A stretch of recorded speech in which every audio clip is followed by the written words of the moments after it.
Now, to start our next segment, I would like to play a short game with you, if you don't mind.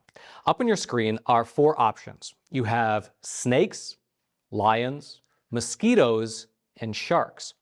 Which one of those do you believe is the most deadliest creature in respect to humans? Now, if you saw through it and you guessed that this was a trick question, you are right. Or, also, if you just happened to see the thumbnail of this video, you probably guessed it as well. It's the little mosquito, who is responsible for upwards of 1 million human deaths a year globally, which for your reference is 5 times more than the combined death toll of those other 3 animals. And the mosquito death toll, it doesn't even include the additional millions or even tens of millions of people who get sick every year from things like West Nile virus, dengue, Zika, malaria, and yellow fever, and wind up surviving.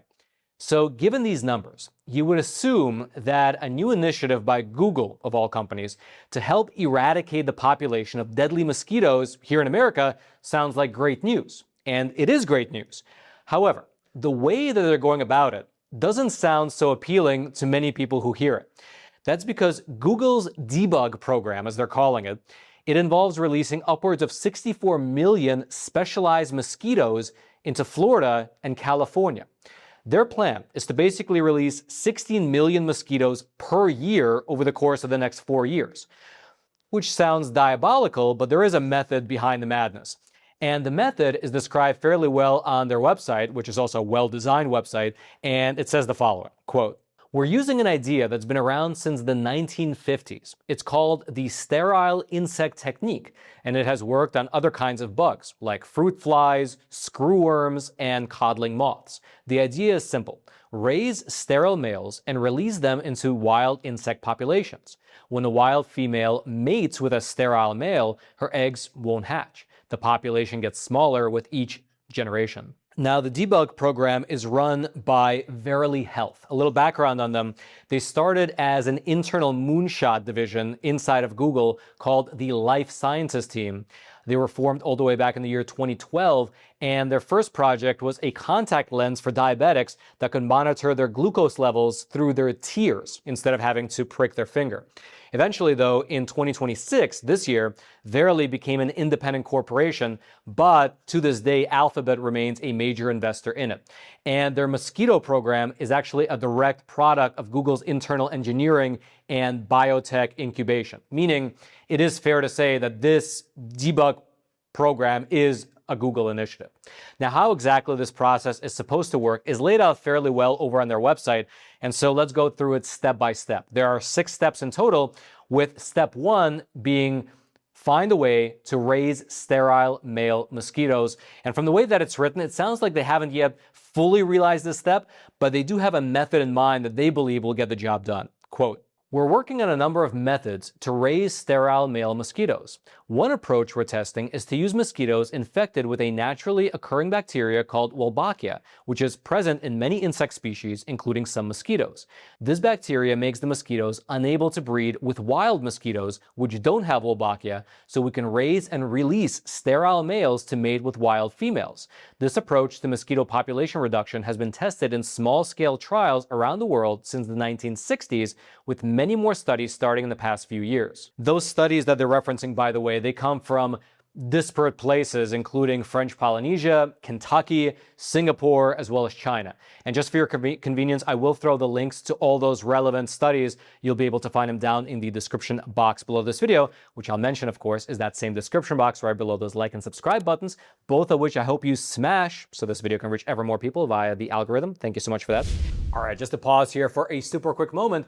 Over the next 3 to 5 years, spatial computing is positioned to redefine how we work, moving our daily tasks from physical desks into immersive digital environments. In fact, Apple, Meta, Google, and Qualcomm are investing billions into spatial computing, betting that it's going to become a core part of everyday life. And today's sponsor, Immersed, is at the forefront of this coming shift. This company is basically reshaping how people create, collaborate, and connect through AI and spatial computing. Millions of professionals use their tech, Fortune 500 companies rely on it, and it's become the #1 productivity app on the Meta Quest store. Immersed is positioned to lead this shift, a shift that could prove to be the biggest since the iPhone came along. And alongside their software platform, Immersed has also developed Visor, which is a lightweight headset designed specifically for productivity. So essentially, they have the trifecta: the hardware, the software, and the AI strategy. And already, Fortune 500 teams are using their tech, with users spending upwards of something like 60 hours each week working inside the platform, which gives this company a competitive advantage in a rapidly growing market. Now, of course, we can't predict the future. Nobody can. But every major tech shift creates massive wealth for early investors who recognize the pattern. And to that end, pre-IPO shares of Immersed are currently available at 79 cents per share through a Regulation A+ offering that's open to retail investors. More than 8,000 investors have already participated, and if you'd like to learn more about this company, there will be a link down in the description box below with all of their details. Thank you so much to Immersed for sponsoring the episode, and now back to the program. Now, moving along. Once they figure out how to create these mosquitoes infected with this bacteria, the second step of Google's Debug program is to basically set up a mosquito-making factory. Quote, "To stop mosquitoes that can spread disease, we need to raise millions and millions of sterile male mosquitoes. That's why our team of engineers and scientists are building automated rearing systems that can raise enough good bugs to decrease the wild mosquito population."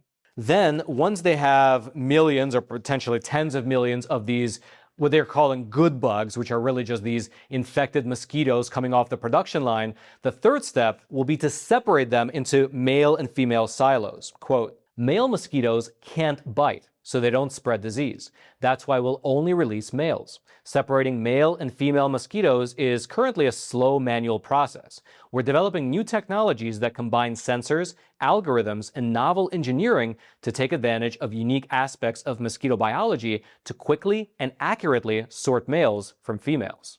And the new technologies that they mentioned there for sorting these different mosquitoes by sex, as you probably guessed, they're being made possible by the recent advances in AI technology. They later wrote that they're going to be actually accomplishing that step by using a computer vision algorithm and artificial intelligence to basically create a mosquito automatic sorting machine. And so, okay, then once you manufacture these Wolbachia-infected mosquitoes, sort them by sex, I assume incinerate the female so they're not able to be released, you then move on to step number 4, which is to release the sterile males, the bacteria-infected sterile males, into the wild population. Quote, "After we separate the males from the females, we'll release sterile males into the wild. Male mosquitoes seek out females to mate with, finding them in places that pesticides could never reach. Releasing the right number of good bugs in the right places is critical, so we're building software and monitoring tools to guide each release. And since male mosquitoes can't bite, people in the areas where we release them won't get bitten any more than usual." And here's basically the crux of the plan. Here's where it lies. Once these sterile male mosquitoes are released into the wild habitat, their sterility will gradually begin to lower the number of mosquitoes with each successive generation.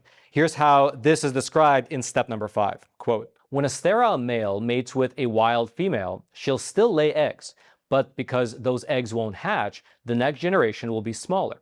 We will continue to release sterile males to significantly reduce or possibly eliminate the local population." And so, in short, when a male mosquito infected with this bacteria mates with a female mosquito, she lays eggs, those eggs don't hatch, and over time, the population gets smaller and smaller. If for some reason you ever need to know what this is officially called on a test or something, it's called cytoplasmic incompatibility.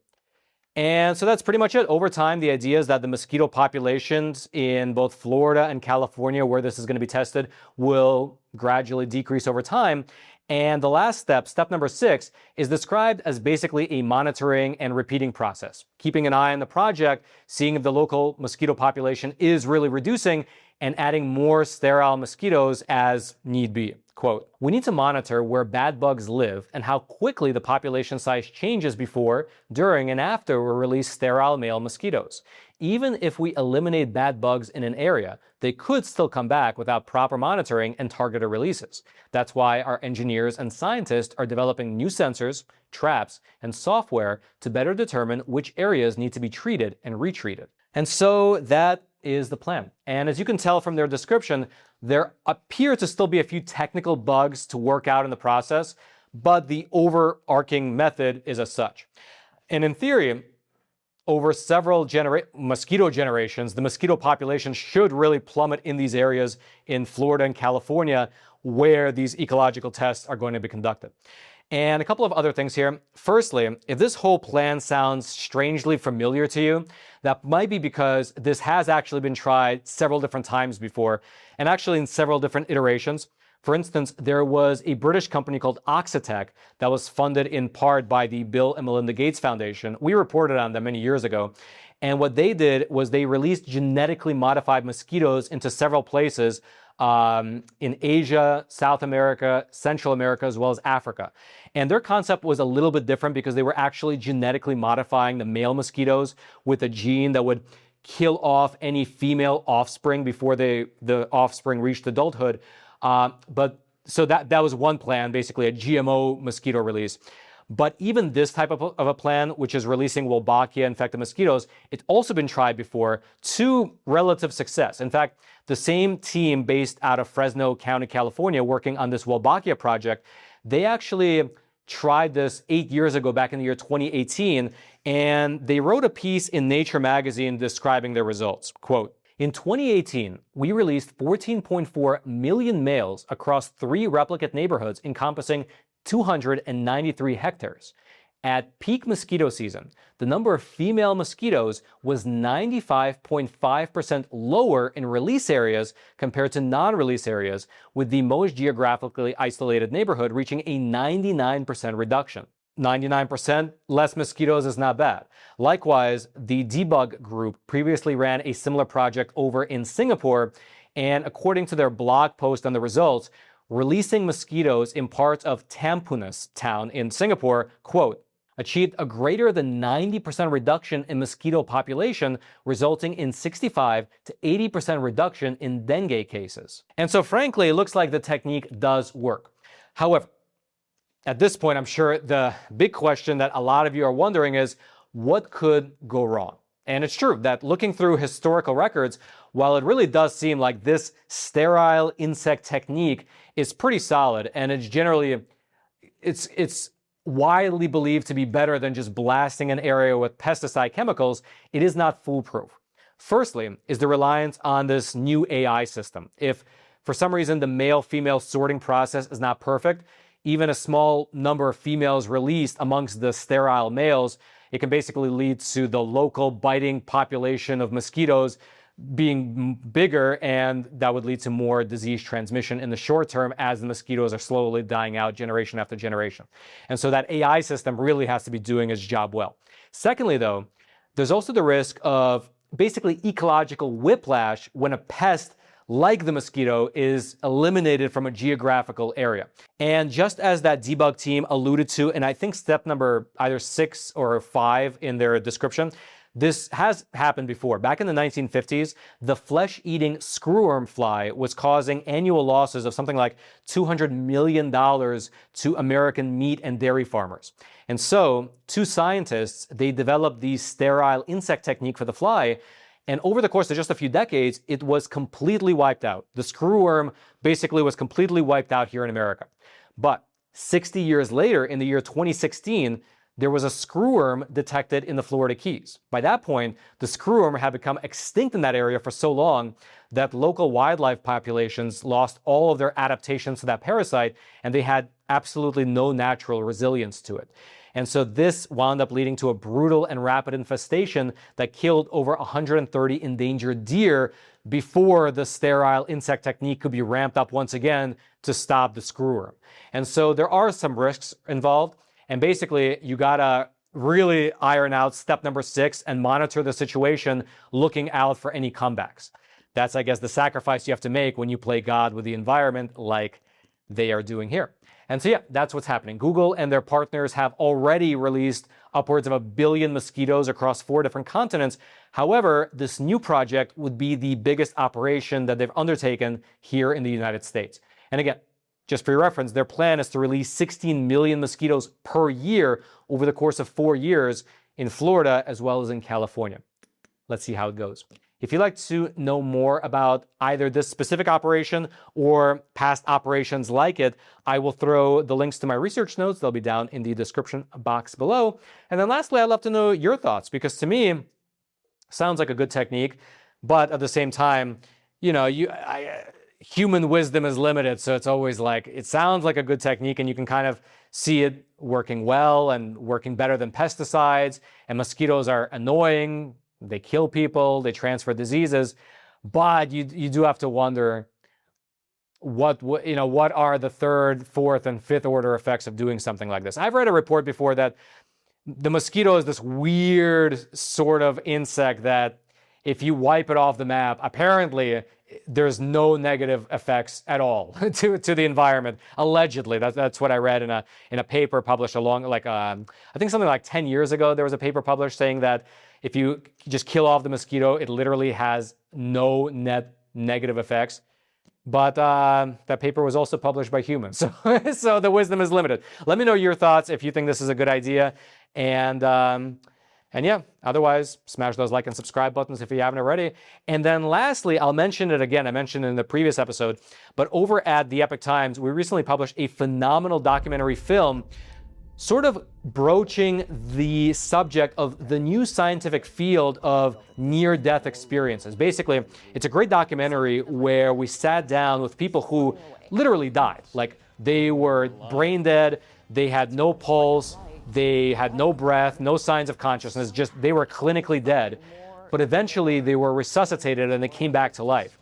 And these people all spoke kind of a similar phenomena that they experienced. Even though they didn't know each other, they've never met, they're in different parts of the world, they all spoke of a similar phenomenon, seeing lights, seeing their life flash before their eyes in such granular detail that they can see every decision they made, every scene throughout the entire course of their lives.